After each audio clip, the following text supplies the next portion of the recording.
Hi, this is Chad. Thank you so much for being on this journey with us towards product mastery. This is the journey of us learning how to develop better products that our customers love.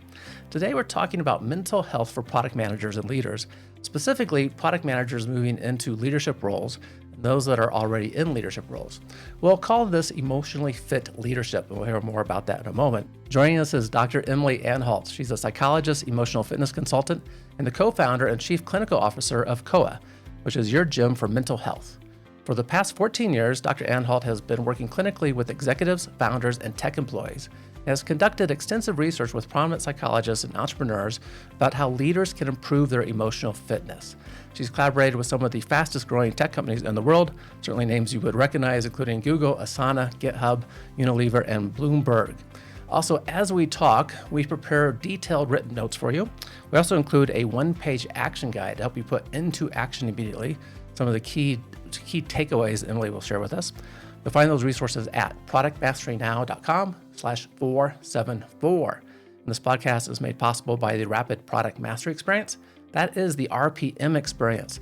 This helps product VPs and leaders get their product managers and everyone else that's involved in product really to increase their performance together, working in alignment to reach those North Star objectives.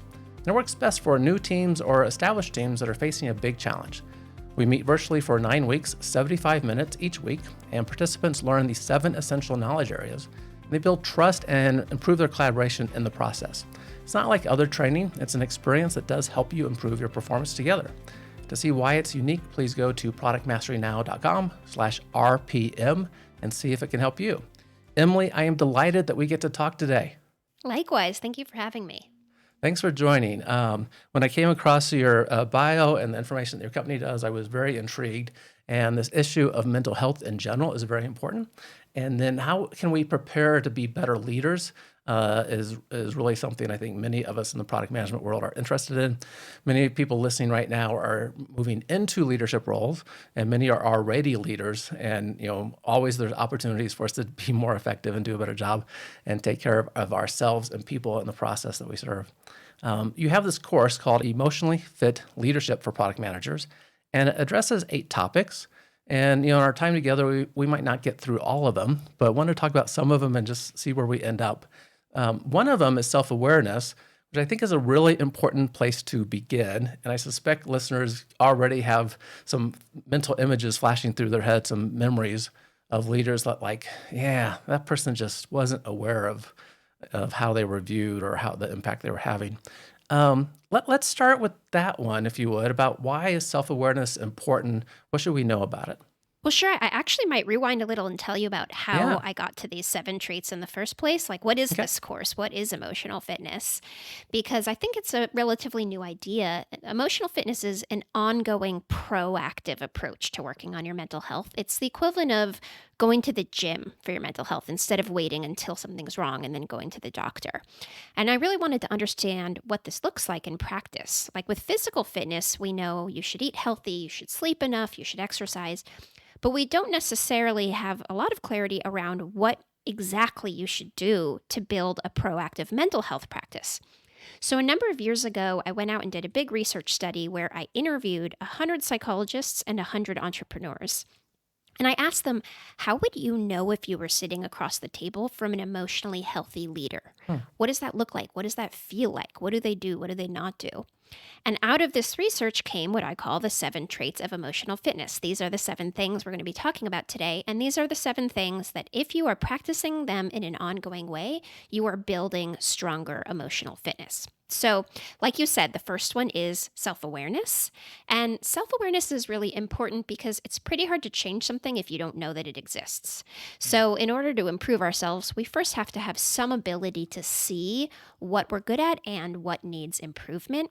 And this looks like having a sense of what your emotions are, what your strengths and struggles are, what your biases and triggers are. And this is important because the more you know about them, the more agency you have to make change. My feeling is that leaders are setting the ethos for their entire team, often their entire company. And so the more aware they are of themselves, the better it is for everyone. I'd almost compare it to, if you think about a parent who has some sense of the traumas they've been through or the difficulties they've been through and how it's shaped them, if they're aware of that, they're going to be a little less likely to pass it down to their kids and force their kids to take it on as their own struggle. Similarly, leaders who do this work to be aware of what they need to work on and aware of what they're good at, all of that, it's less likely to leak out into the team and force everyone else to kind of be the steward of healing and change. So that is where we start, is becoming more aware of who you are and, what you're like in your relationships. Okay, good. I appreciate you giving us kind of the background. I like that analogy to physical fitness, something that's probably more in the front of mind for a lot of people, right? And we go for walks, we do a jog, we get to the gym from time to time. A lot of us aren't paying as much attention to our emotional fitness. I'm curious about the timeline of this because post-COVID, this is talked about a lot more. When did you do those interviews? I'll start there. I did the interviews about 9 years ago.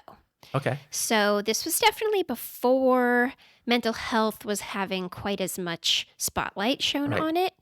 To me, it felt clear, though, that it needed to happen. I grew up in Yep. Silicon Valley. I've always had an interest in the psychology of the entrepreneur. And so when I was in grad school, most of the people I was seeing as patients were in the tech industry. And it felt really clear to me that there was this huge population of people who are pretty high functioning and are not necessarily struggling with some really extreme diagnosable psychological disorder, but they still have a lot of things in their life that they wish they could change. And a lot of those people didn't think that they necessarily deserved to go to therapy or to have help with their mental health because they didn't feel like they were, broken Right. enough, which is a really big problem. This idea that something has to be wrong with you to prioritize your mental health. And so I wanted to create some language that would normalize the idea that anyone, everyone should be thinking about their mental health. And then COVID came in and I think just legitimized the idea that none of us is going to see every tough thing coming. And no matter how healthy we might be, we're all going to be in a position at some point where we need to draw on our emotional resources to get through a tough time. And so the more work you can do now on that proactively, the better of a position you'll be in when life throws you a curveball. Yeah, it became much more in everyone's mind, the mental health issues because of COVID and challenges and changes in life and concerns. And it was a reminder for something we already need to be doing. And the self-awareness one of the topics in your training, I do want to dig into that more because you already teed up as you were working with entrepreneurs, a lot of people in the tech industry, they grow into management and leadership roles without any preparation for those roles, right? That they excel in their competencies as a tech person. And then because of that, we expect that they can be good at guiding others to, do the same. And self-awareness for a leadership position may be lacking in that. So let's talk about self-awareness for a bit. Sure. I mean, you've named such a classic dilemma. And I think one piece of self awareness might be someone saying, hey, I really like being an individual contributor. I don't necessarily want to take on the task of telling other people how to do their work. That's not true for everyone, but for a lot of people it is. And they feel that the only way that they're going to be able to keep growing in their career is to switch over to this management role. And that's not always true. Often a company will accommodate a different kind of path forward. So I think that's the first thing, is knowing, how do you do your best work? What do you actually want to be doing? And then the next thing is, let's say a person does want to make that move, then there's something really powerful about saying, I want to do this, but it's newer to me. And so I need to invest in understanding what it actually means to do this work, what I'm going to be naturally good at, and what I need to invest in getting better at. And there's no shame in that. I wish more people felt okay saying, yes, I want to take this on, but what I would like, in addition to this promotion, is for you to fund me taking management courses, or for me to get a coach or a therapist or whatever it might be, so that I can see into my blind spots and so that I can make sure that I am seeing things as clearly as possible. We only see the world through the lens of our own experience. And so that lens is clouded by the way we think things work, which is not always how other people think they work. So the more investment you can make in knowing yourself, the better you will do at the job and the better everyone will feel working with you. Okay. Those blind spots can be tough. And I wonder if you can lend us some more tools maybe to see into them. Certainly a coach is helpful, but maybe in the organizational setting that we have now, what can we do to help get feedback on some of those blind spots in a way that might, maybe it does feel threatening. We still have to act on it, but in a way that's effective. Well, you named one of them. So there are three things that I think are really helpful for increasing our self awareness. One of them is something like therapy or coaching. It is really hard to know things by yourself that we didn't know before. There's something really powerful about another person helping you understand who you are in relation to other people. So I think that's a super powerful tool, and you don't have to wait till things are really wrong to benefit from that. I think therapy often works best when you start from more of a baseline versus a crisis mode.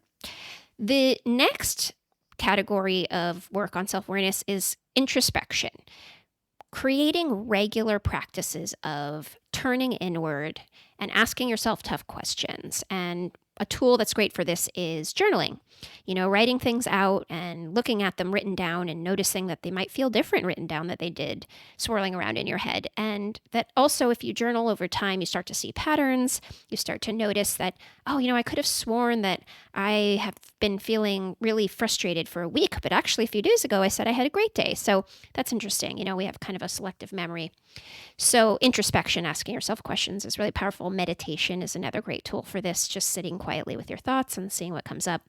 And then the third tool that's really important is asking for feedback, soliciting feedback regularly and often. A lot of people are not going to tell you what they really think about you until you ask explicitly. And then the way you respond when they do is going to teach them how much they can continue to give you that kind of feedback.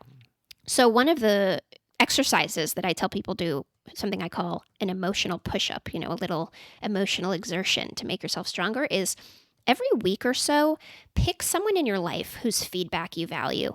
It could be a report, a colleague, a sibling, a spouse, a friend, a boss. It could be one of your kids, anyone whose feedback you value, and send them a text message that says something along the lines of, "Hey there, I'm working on my emotional fitness, and today's task is to ask for feedback from someone whose perspective I value.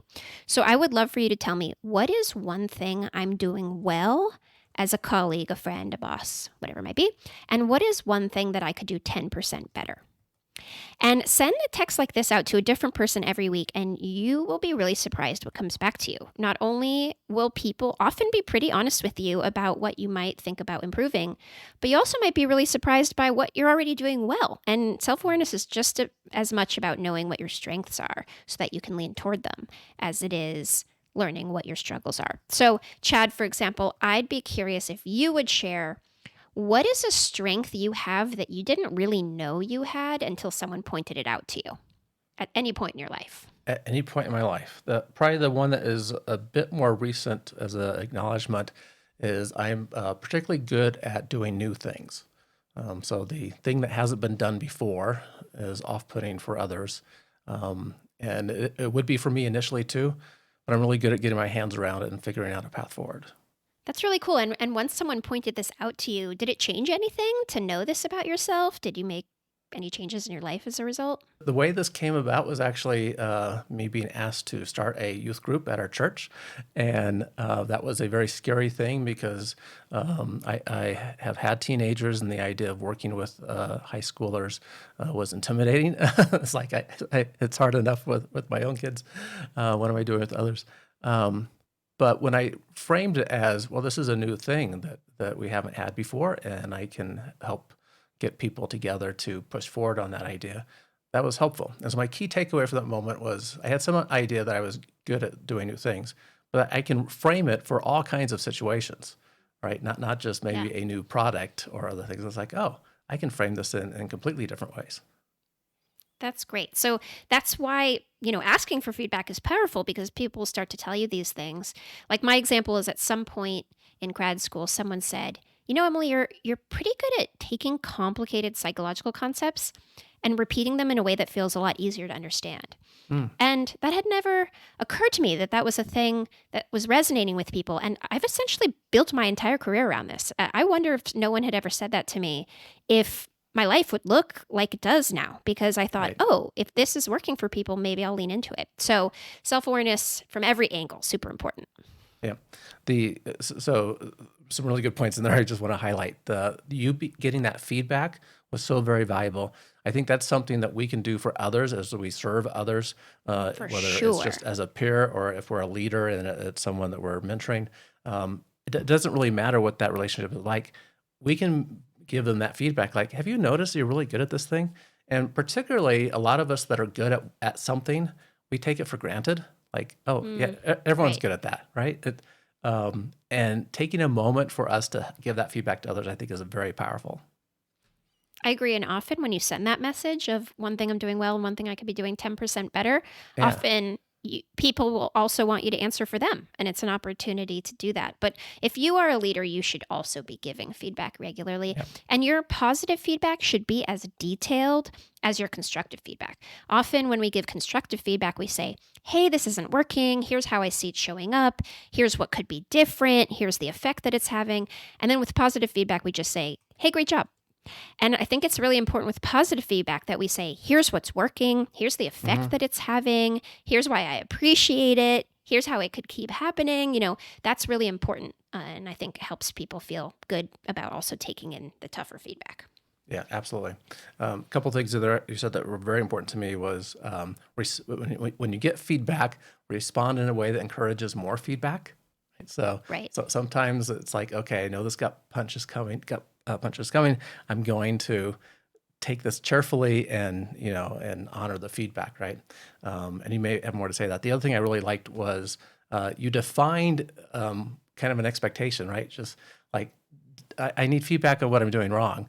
Help me out with that. It's like tell me something that I could do 10% better, right? Which I think makes that feel less heavy to me if I was giving you feedback. It's Right. like, well, everyone can do something 10% better, right? This is easy to lean into Right. and providing those Yes, guidelines that's around exactly the point of feedback. that. Yeah. So I think that's a For very good tip. sure. And to your earlier point, it's not easy to hear constructive feedback. And what I recommend people do as they're hearing it is, firstly, not feel like they have to respond right away. We tend to get defensive and we want to set the record straight, and actually just sitting and letting a person completely share things, even if we don't agree with it, and really taking some time to think about it and saying, I want to mull this over before I respond. Can we meet again in an hour or next week or whatever it might be? And giving yourself some space between your initial knee jerk reaction to what you're hearing and your response is a really powerful thing, because our first reaction to hearing something tough is always going to be coming from a protective place. That's how we're built. And when we give ourselves some space, a more wise and helpful part of us can emerge to think about what we've heard and to think about how we Right. want to respond. Right. And not respond in the moment. Okay. Really good.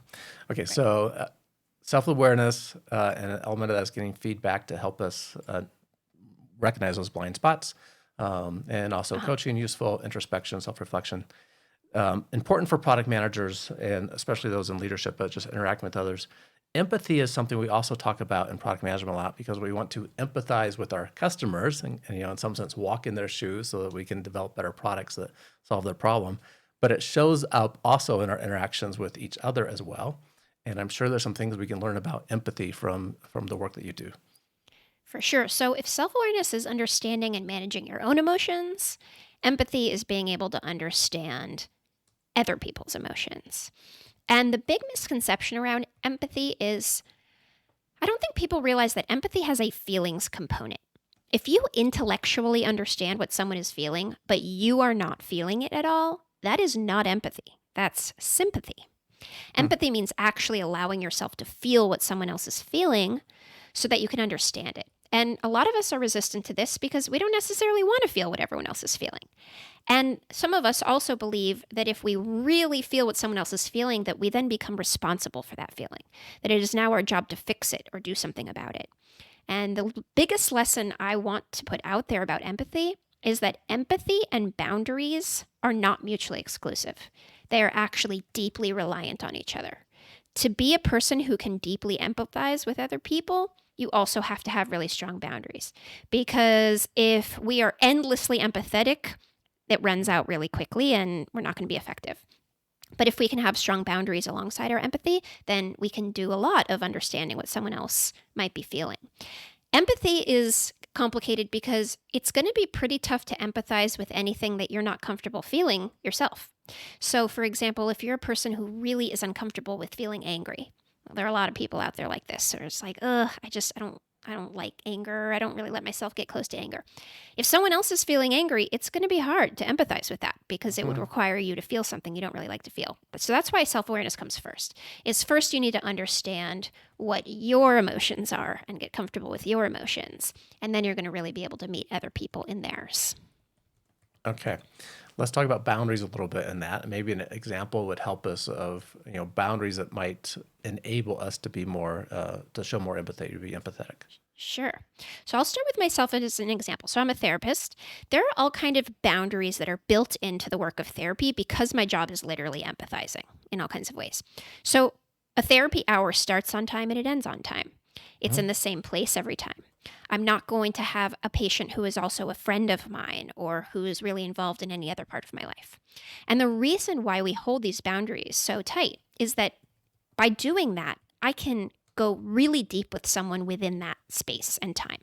If I thought that I might be sitting with someone for 2 hours or 3 hours or something like that, I'd have to really modulate how deep I could go with them. But because I know exactly what I am willing to do in that moment, a much deeper work is possible.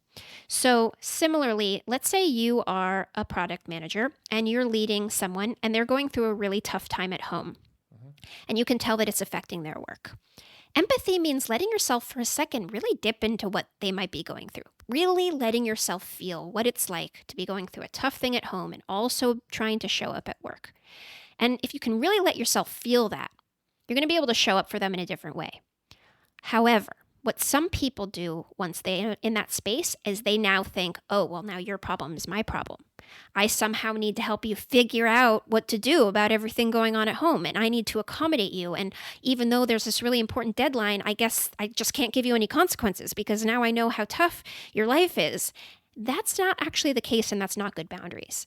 Good boundaries mean saying, okay, I can listen to what's going on with you in this time, and I can refer you to resources to make sure that you have the support that you need, but I still have to hold you to the standards that are required for this job.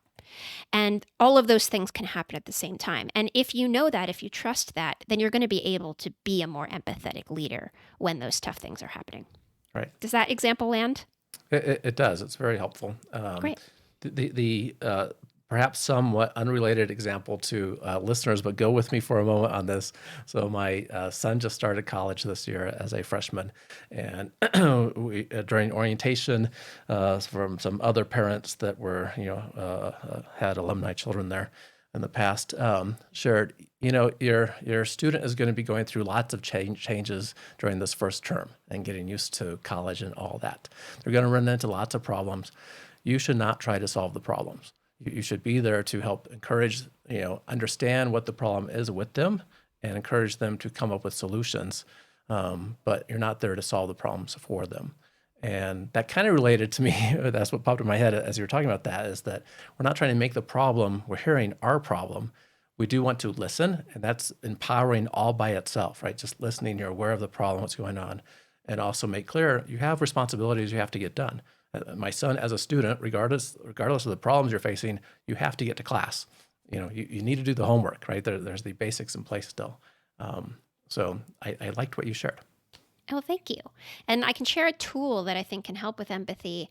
So there's a very proven psychological idea that we're going to be better able to empathize with things we understand, right? Because if it's all about letting ourselves feel what someone else is feeling, if we don't understand that feeling, it's going to be harder to empathize with it.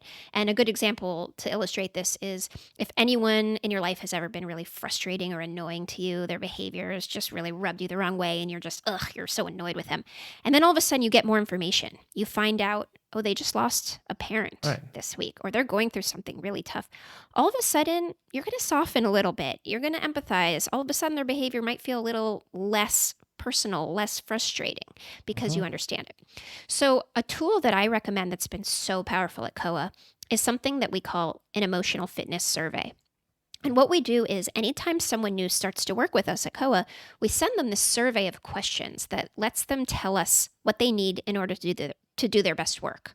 So there's questions like, Do you like to be praised in public or in private? What time of day do you do your best thinking? How do you like to be supported during a tough time? How would I know if you were stressed or overwhelmed? How do you like to have your birthday celebrated? All kinds of questions we have on this survey. And what's powerful about it is everyone at the company gets everyone's answers, and we make sure they know that before they fill it out. And it tends to be information that you don't really know you're going to need until you need it. So, for example, someone on our team a little while back lost someone in their family. And we went and looked at her emotional fitness survey answers, and it said, when I'm going through a tough time, I really like to be given a little bit of space and then check on me. So we left her alone for a little bit. And then we reached out to her and let her know that we were thinking about her. And that would have been a really hard thing for her to tell us in that moment. Luckily, she told it to us in advance. And so we were able to really empathize with what she was going through and what she needed from us. So I highly recommend send an emotional fitness survey to everyone on your team. And you as a leader should fill it out as well. Make sure people know what you need to do your best work. And you will see it will come in handy much more often than you might think. I like that. So, and if people want to look into that tool, I assume this is on your website to find out more information. Sure. I mean, the 7 traits stuff is all over the place, and these tools are, search emotional fitness survey. You'll find some example questions. Okay. Very good. Co-op. Okay. There are leaders, I haven't had experience with one specifically, but I have heard of leaders who basically have their emotional fitness survey of themselves that they give to the people that are not working for them, right? And it's like a handbook. Exactly, right? It's a handbook of, here's basically information about me and interacting with me, and just so that you're not starting from scratch, having to figure this out over the next several interactions. And I like that idea of having a tool that is just kind of transparently says to everyone, here's some things that might be helpful as we interact. 100%. It really does help out more often than you might think. And we try to make sure that all answers are editable over time, because what you need one year could be completely different than what you need the next. Absolutely. Okay. We've only scratched the surface here. We've talked about why mental health and emotional fitness is important, and it should be up there with physical fitness, right? That it's part of who we are and needs our attention, and we should be taking action on that. Some really good tools for self-awareness, coaching, introspection, getting feedback from others. And then empathy, being able to feel the emotions of others without that impacting yourself in some way, right? Having those boundaries around that. And then being able to help people, point them to resources while still holding them accountable for what needs to get done. Really good tips, I think, especially for some people in leadership now or thinking about moving that way. Many more resources available, and we'll get to those in a moment. I also always like to ask guests for an innovation quote, and ask you to bring us one, and if you could share what that means to you as well. Sure. So my favorite quote, I don't know if I would call this an innovation quote. It feels like it to me. It's by Anais Nin, and she said, "We do not see things as they are. We see things as we are." And that is my favorite quote specifically for self-awareness, which is that I don't think people have a real understanding of just how much they are creating their reality. I think a lot of people think that life is happening to them, that they're just walking around and dealing with everything being thrown at them, and there's nothing they can really do about it. And one of the biggest lessons I learned from therapy, both from my own therapy and from being a therapist, is that we're actually making all kinds of tiny, unconscious decisions every day that are leading us toward things. And that as you come to understand that, as you clean off that lens that you're seeing the world through, you gain a ton of agency in your life. I have all kinds of people say, "Oh, I keep getting into this same type of relationship. How do these people keep finding me?" It's like, well, I don't know if it's just that they're finding you. I think that there's something about this type of relationship that you are pulling for without realizing it or maybe even meaning to. And as you become aware of that, you can decide if you want to keep doing that or not. So to me, this realization that you are seeing the world in a perspective that is not shared by everyone else, and that as you can understand that, your life will change, is one of the most powerful things I think I've integrated into my own life. Fantastic. Thanks for sharing the quote with us. Yeah. As product people, we also need to see things, the real way. And the product management analogy is we often hear things from customers we might interview. And if we observe them instead, do some ethnographic research, we learn a lot more, right? We maybe see things differently than they're just being presented. And also really good for us as individuals growing as well, obviously. So thank you so much for sharing that with us. How can people find out more about COA, about the work that you're doing? Absolutely. So head to joincoa, joincoa.com to learn all about our gym for mental health. You can find me on all the socials at Dr. Emily Anhalt, DrEmilyan like November, HALT. And you can find me on my website at dremilyanhalt.com. And really just start anywhere is my big advice for emotional fitness. Just do an emotional push-up every day of some kind. You will get stronger over time and you will notice the difference in your life. Fantastic. I do love the positioning of your work as the gym for mental fitness. I think that the gym for mental health, I think that's Thank you. works really well. Thank you for the resources. We'll make sure those links are in the show notes as well. And just a delight to talk to you about mental fitness and health and the importance that has for us as product people as well, and how we can move into leadership better prepared if we pay attention to some of these topics. Amazing. Thank you so much for having me. And listeners, if you do want to find the written summary of what we discussed, including the one-page action guide to help you put into action some of the key takeaways that Dr. Anhalt shared with us, go to productmasterynow.com/474. Keep innovating. Thank you for listening to Product Mastery Now, where product leaders and managers gain product mastery through practical knowledge, influence, and confidence. By listening, you are becoming a product master, creating products customers love. Find additional resources at productmasterynow.com. Keep innovating.